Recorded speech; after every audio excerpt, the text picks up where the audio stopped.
children. Today we are going to study understanding quadrilaterals. Before we do that, let us study the basic concepts that we have studied about geometry. The first one, a point. A point is without a length and a breadth, therefore without an area. This is the example of how point looks. It's just a dot on a plane surface. Next one is a line. A line is a length without fixed measure and is straight. According to us, the line is supposed to be straight and it can be extended infinitely on both the sides. This is how it looks. An arrowhead on either side of the segment would indicate that it can be extended on both the sides. Now a ray is a length which can be extended from one side only.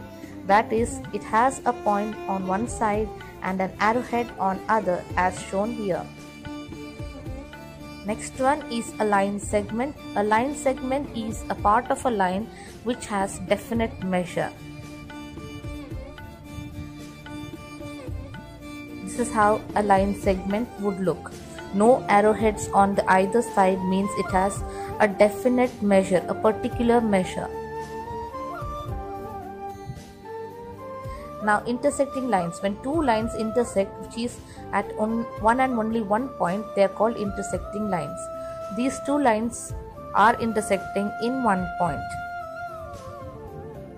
Parallel lines. Two lines which can never intersect are called parallel lines.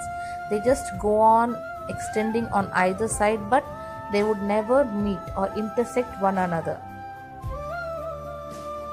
Plane figure. A figure which has two dimensions, namely length and breadth, are said to be plane figures. Here the example given is a rectangle. We all know what length and breadth of rectangle is. Here plane figure means you are drawing it on a piece of paper, on a plane surface, and it has two dimensions and two dimensions only. Open figure. A figure that does not enclose an area is called an open figure. Here, as shown, the figure is with three segments, but it doesn't have any area inside it. It's just lines. That is why it is called open figures. Closed figure. A figure that encloses an area is called closed figure. Here, as shown in the example, the figure encloses a certain area. That is why it is called as a closed figure. Polygons. Polygons are figures with any number of sides. These have to be straight lines and minimum 3 sides.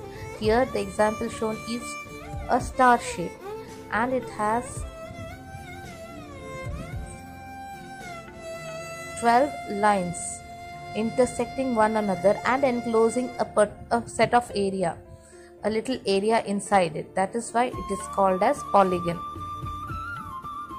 Solid figures. The figures that have 3 dimensions, namely length, breadth and height, are said to be solid figure.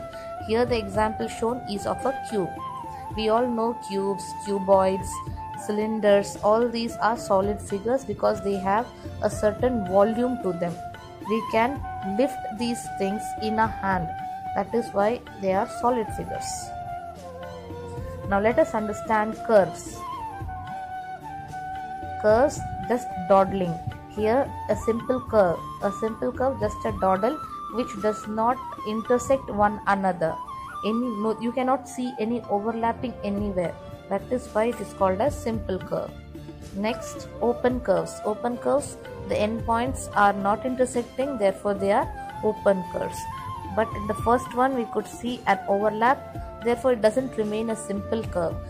And open curve, the second one, is simple as well as an open curve.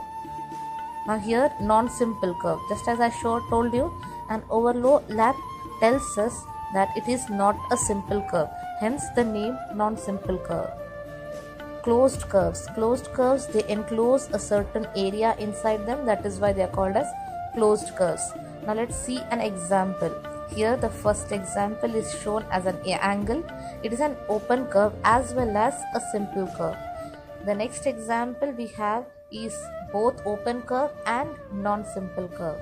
The next one is a non-simple curve because there is an overlap as well as it is a closed curve. Lastly, a circle which is a closed curve. Simple closed curves made up of only line segments is called polygon. The first set of 3 figures is polygon, whereas the next 3 are not polygon because they enclose area but there is an overlap. This overlap makes it a not polygon.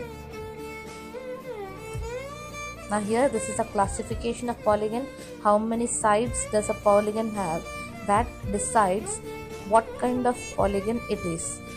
3-sided polygon is called a triangle. 4-sided one is a quadrilateral. 5-sided is a pentagon. 6-sided is a hexagon. 7 sides makes it heptagon. 8 sides makes it an octagon.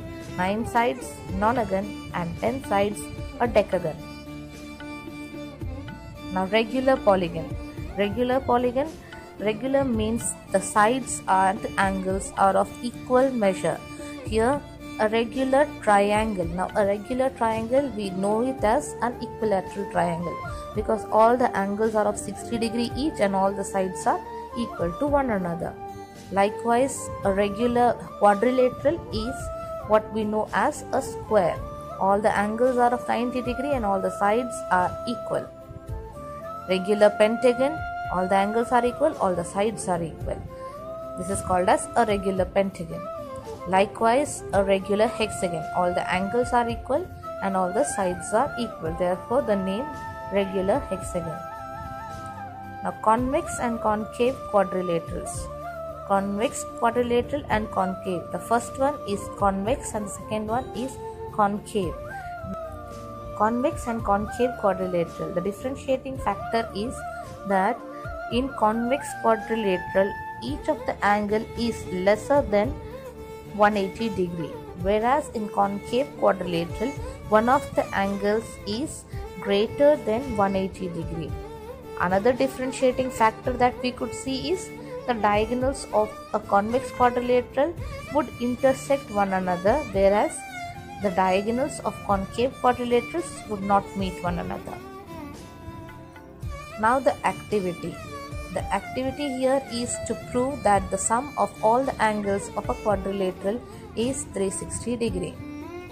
The first one, take a piece of paper and draw such arcs on the corners so that we have the corners, and on these lines you cut it out and mark it as 1, 2, 3 and 4. After you cut it, now take first part and place it, second part, third part and fourth part in such a way that the corners meet one another and they come together in a single point. Now measure of a point around a point is 360 degree, means one complete circle you could say. That is why the sum of all the angles of a quadrilateral is 360 degree. Hence our conclusion, sum of all the angles of a quadrilateral is 360 degree.